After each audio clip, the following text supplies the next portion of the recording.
স্বৈরাচার আখ্যা দিয়ে অধ্যক্ষ সহ ৩ শিক্ষকের পদত্যাগের দাবিতে উত্তাল নোয়াখালীর মালেক উকিল মেডিকেল কলেজ। ২৫০টিরও বেশি ডিজাইন অপশন নিয়ে ওয়ালটন স্মার্ট ফ্রিজ, বোঝে আপনার প্রয়োজন। রোববার সকাল 10:30 থেকে ব্যানার ফেস্টুন হাতে শিক্ষার্থীরা অধ্যক্ষের অফিসের সামনে বিক্ষোভ শুরু করেন। আমরা আমাদের এই স্বৈরাচারের দূষর, আওয়ামী লীগের দূষর ফ্যাসিজমের সহকারী আমাদের প্রিন্সিপাল ডাক্তার সৈয়দ জাকির হোসেন এবং মাহবুব উপাধ্যক্ষ এবং আমাদের এই ডাক্তার রিয়াজ স্যার, যিনি সবসময় ছাত্র আন্দোলনের বিরুদ্ধে ছিলেন, ছাত্রদেরকে রাজাকার বলছেন, শিবির ট্যাগ দিয়েছেন।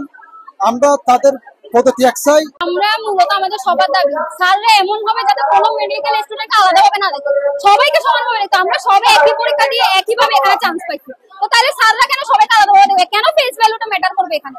আমরা সবাই তো এক, আমরা সবাই পড়ে পরীক্ষা দিই এবং সবাই পড়ে পাস করি। স্যাররা কেন নিজেদের সুনাম করলে ওরা ওই স্টুডেন্টকে প্রাধান্য কেন দিবে? এটা সবাই যেভাবে আসছে আমরা সবাই তো একইভাবে আসছি। অভিযুক্তরা হলেন মালেক উকিল মেডিকেল কলেজের অধ্যক্ষ ডাক্তার সৈয়দ জাকির হোসেন, উপাধ্যক্ষ ডাক্তার মাহবুবুর রহমান ও জুনিয়র কনসালটেন্ট ডাক্তার রিয়াজ উদ্দিন। সরেজমিনে দেখা যায় বিভিন্ন বর্ষের ছাত্রছাত্রীরা রোববার সকাল 10:30 থেকে ব্যানার ফেস্টুন হাতে নিয়ে অধ্যক্ষের অফিসের সামনে বিক্ষোভ কর্মসূচি পালন করছেন। এ সময় পদত্যাগের দাবিতে তাদের বিভিন্ন স্লোগান দিতে দেখা যায়। বৈষম্যটা শুরু থেকে ছিল। 5ই আগস্ট স্বৈরাচারের পতন হয়েছে, কিন্তু স্বৈরাচারের সমর্থনে যে শিক্ষকরা রয়ে গেছেন ওনারাই এখন আমাদের একাডেমিক কাউন্সিলে রয়ে গেছে। একটা পয়েন্ট অ্যাড করতে চাই, আমাদের যে ভাইয়াকে 2 বছর বহিষ্কার করা হয়েছে, পুরো নোয়াখালীতে আন্দোলন পুরোটা টাইম নেতৃত্ব দিয়েছে আমাদের সবাইকে স্বৈরাচারের বিরুদ্ধে। আর উনি শুধুমাত্র একটা মেসেঞ্জার চ্যাটে স্বৈরাচারের পক্ষ অবলম্বন করা, গণহত্যার পক্ষ অবলম্বন করা একজন শিক্ষকের বিরুদ্ধে কথা বলার জন্যই ওনাকে 2 বছরের জন্য নিষিদ্ধ ঘোষণা করা হয়। আর তাছাড়াও যে শিক্ষকের নামে কথা বলছি, আমার হোম ডিস্ট্রিক্ট, সেখানে 4 তারিখ ফেনীতে ওনার চেম্বারের সামনে বলতে গেলে পুরো রাস্তা গণহত্যা করা হয়েছে। উনি সেখানে ফেসবুকে পোস্ট দিয়েছে, তোমাদেরকে ভুল বোঝানো হয়েছে, তোমাদের ব্রেন ওয়াশ করা হয়েছে।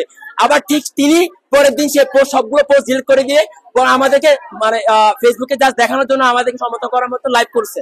তো আমরা তো এরকম স্বৈরাচারদের মানতে পারি না। প্রশাসনকে অবহিত করেছিলাম, কিন্তু প্রশাসন কোনো ব্যবস্থা না নিয়ে উল্টা আমাদের একজন ভাইকে নিয়ম বহির্ভূতভাবে বহিষ্কার করেছেন। আমরা এই বহিষ্কারের বিরুদ্ধে আজকে নেমেছি এবং স্বৈরাচারের দোষর প্রিন্সিপাল, অধ্যক্ষ এবং উপাধ্যক্ষ এবং ডাক্তার রিয়াজুদ্দিন চৌধুরীর পদত্যাগের জন্য আমরা আজকে মাঠে নেমেছি।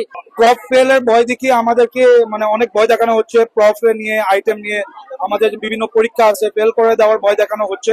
আন্দোলনকারী শিক্ষার্থীরা বলেন, বৈষম্য বিরোধী ছাত্র আন্দোলন চলাকালে প্রথম থেকে আওয়ামী দোসর ডাক্তার রিয়াজ আন্দোলনরত শিক্ষার্থীদের আন্দোলনে অংশগ্রহণে বাধা দেয়। যখন সাধারণ ছাত্রছাত্রীরা তাদের ন্যায্য দাবি আদায়ের জন্য রাজপথে নামে, তখন তাদের উগ্রপন্থী আওয়ামী বিরোধী বলে ট্যাগ দেয়।